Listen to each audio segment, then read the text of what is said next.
Welcome to Cavan Online Radio with me, Patsy. Patsy's Pick and Mix. Welcome along to Patsy's Pick and Mix. I was at the Bank of Ireland Enterprise Awards in the Cavan Crystal. Let's hear a bit about what was going on in the Cavan Crystal. So for those of you who do not know me, my name is Andrew Pearce. I am for my sins, the chairman of the Cavan Town team. It's my pleasure to welcome you all here today, particularly our judges here from the Bank of Ireland for our National Enterprising Town Competition. It's our opportunity in Cavan to put our best foot forward and to tell the judges really how good we are and why we should be, without a doubt, recognized as Ireland's best enterprising town. Leave no doubt in their mind at the end of our time here this morning. And I want to say before we start, it's been a tremendous effort on so many people's behalf to actually make this afternoon possible. As you look around the room, you can see the banners from the different places and the different organizations that are supporting us here today. So a big thank you to all of those people. So that was Andrew Pearce of Bridge Street. We'll hear those speeches at the end. Let's hear about the judges first of all. Well, listen, thank you very much indeed. First of all, thanks for the very warm welcome and for the very comprehensive presentations. I think ticking all the boxes in terms of enterprise and community and voluntary groups and all of that, which obviously makes you all very proud of the town and the county that you represent. And I always like to see that you're pride in the place that you come from. Just in terms of introducing ourselves, Tom Hayes is my name. I retired last year from Enterprise Ireland, and we retired from Enterprise Ireland there. I'm delighted to do my piece for Ireland Inc., both at home and indeed abroad as well. I spent a number of years in Madrid, after Spain and Portugal. It was always an honour to represent Ireland wherever I went around the world as well. It's the competition that you're in is sponsored by the Bank of Ireland. The Bank of Ireland is over 200 years of existence. It's over 200 branches in Ireland. It's connected into every community in the country, and it's, I think, last year this competition was run in 4 counties in Ireland on a pilot basis, and such was the success of it that it was rolled out nationally, and all 31 municipal authorities in Ireland are participating this year. There's over 80 entries, so we have a very extensive job on hand, travelling all over the country to see all of those entries. And obviously, if enterprise flourishes, that in itself helps the voluntary groups and the community groups to flourish, because if businesses are making money and all of that, obviously they can connect and contribute and support community and voluntary groups as well. So I think it's a very worthwhile initiative. So before I ask any other questions, I'll ask my fellow 2 judges here to introduce themselves as well. Thank you, Tom. My name is Tim O'Neill, and I work with the Bank of Ireland for 42 years, retired about 5 years ago. When I retired, I was in head of the branch and distribution channels for the island of Ireland. So I would have been in Cavan on many occasions in terms of my job, and to be delighted to be left driving the byroads of Ireland again, getting to look at what really makes communities tick in small towns and indeed larger towns. So very happy to be involved with this initiative. Thanks, Tom.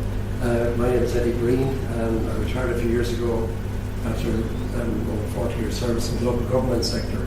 I was county manager in Wexford for nearly 10 years, and before that I was city manager in Waterford for 7 years.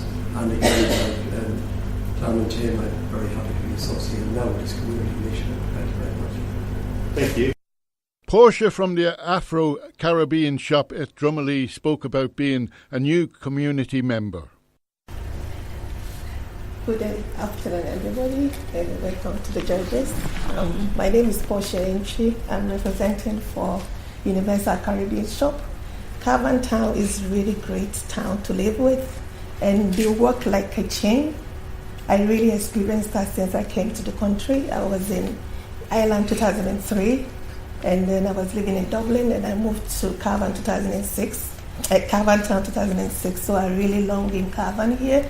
It's like I lost my job, and then I joined ETD, Monaghan, and then I'm a care assistant, so they were training me along the line. My partner find himself, he want to be a business, like a sole trailer, and then they connected us to Terry, which is enterprise to start your own business, which is a great idea. So he gave us all the advice and how to go to open the business, and it's really good to bring integration in Cavan community, and everybody in Cavan here, they are the best people to live with. I'm really proud to live in Cavan with my family.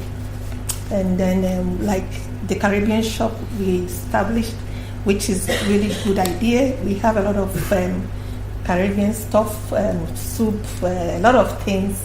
Along the line, when we go to the bus, you see what we have there, and everybody is welcome to see what we are having there in Cavan here in town. So hopefully in 10 years' time again, I think Cavan will be the top one in Ireland. Now let's hear about making Cavan Town a nice place to grow old in. Sorry, Bob Gilbert, Older People's Council. Just to point out one or two things. In 2014, Cavan Chamber won a national award as being a age-friendly business town. And also in 2014, Cavan Town won the award as an age-friendly town. So Cavan is a town where the businesses, the local authority and the community came together to make Cavan age-friendly and age-friendly business town, and that's continuing, and the number of age-friendly businesses continue to grow in Cavan, and it's a tribute to the Chamber of Commerce in Cavan that is happening, and also say an example of, again, we've had so many examples of community and business and local authority working together, and that's just other examples. So it's just something there. Thank you. Then we heard from Paul Connolly, a shopkeeper that had the shop. Well, he didn't have the shop in 1927, but his grandparents did, and he told us all about the changes that came in the last years. Not really, he says. Well, from a business point of view, we had to adapt, especially over in the last, we say, 10 years, with certain items that we used to sell, that we don't sell anymore, but because of price brackets, the larger ticket items weren't taken over as much. So replacing those lines with just smaller price bracket lines helped in that way, because obviously people's pockets weren't as deep as they used to be. So to come into the shop and to see more that would be affordable than the excessive amounts, you'll have some sort of opportunity of getting a sale out of it. And that would have been one of the things is that we kind of got rid of, well, for us anyway, because we're in the middle of the town, we have to get rid of swings and slides, but we replaced them with box items, small box items, and it has worked well with us because it kept the whole thing just ticking over. Cash flow was obviously a problem, because obviously if sales aren't ticking over, your purchases aren't going to tick over as well. But there was a little bit of cutting back on, we say, from a business point of view, frivolous things, and I can't think of anything offhand, but it created that little bit of extra cash to be able to buy it, to try to get that wheel turning again, because it was slowing down. And I have to say now, definitely in the last 3 years, that's not as much of a problem as it was. So maybe in a couple more years, the swings and slides and the trampolines might kind of end again, bigger. Siobhan Harton of the Cavan Arts spoke about how Cavan Town helps the arts grow. We're here to... I just wanted to say, so I'm Siobhan Harton, I'm from the Town Hall Cavan Arts Space. This is Joe Keenan, and and Joe is one of the directors for the Town Hall Cavan Arts Space. So and I'm going to blow our trumpet here, because one of Cavan's real success story is the Town Hall Cavan Arts Space. We took over the Town Hall Cavan Arts Space nearly 3 years ago. The Town Hall is a beautiful building, architecturally like one of the best in Ireland. We took it over, it was going to be derelict. We took it over 3 years ago and have made it one of the successful art spaces in Ireland. So much so that the Arts Council wants to use it as a leading example of an art space in Ireland, because we're artist-led organisation. The reason this happened was because the Cavan County Council were happy to and trusted us with this space. They supported us 100% in creating art in this space, and it wasn't a receiving venue, it was us creating artwork, which took over the town in many different, like I had an exhibition there during the summer, and I said one of the things that about Cavan, that the only thing that's missing in Cavan is the sea. So what I did was transform Cavan into a seaside town by going through the sound system of the town, waves and seagulls. I had an exhibition. It was record-breaking numbers that walked through that door. I had over 1,400 people come through that door as an exhibition space, like not heard of in Belfast. I have a really good friend in Belfast who's over visual arts in Belfast, and he said this is unheard of. In Belfast, you'd be lucky to get 300 people through the door for an exhibition. We had like over 1,400. Last year, we doubled last year. Last year was 700 people. The reason that we're able to do this is because the people of Cavan Town, the shops got all involved.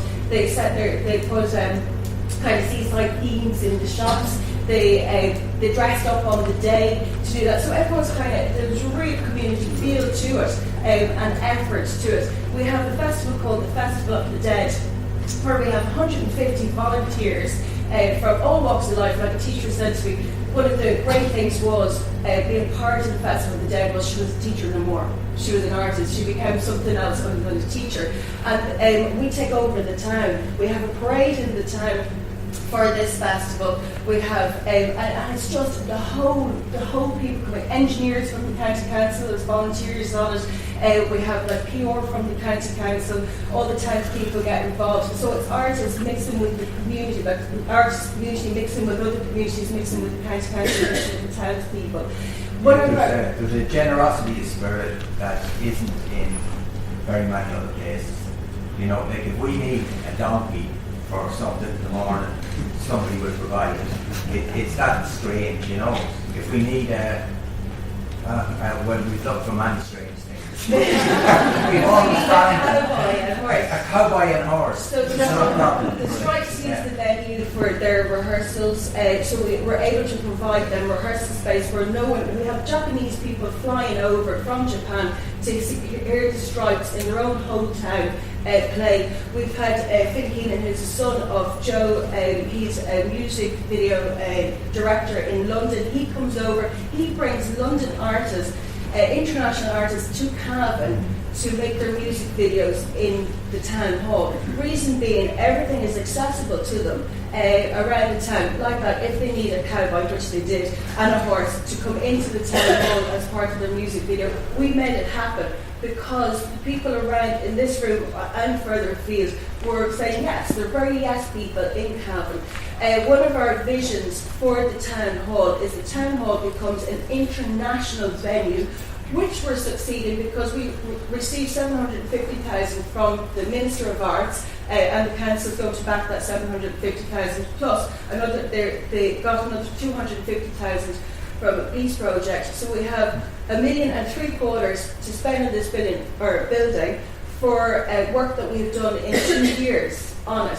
And our vision is that Cavan, the town, becomes an international hub for the arts.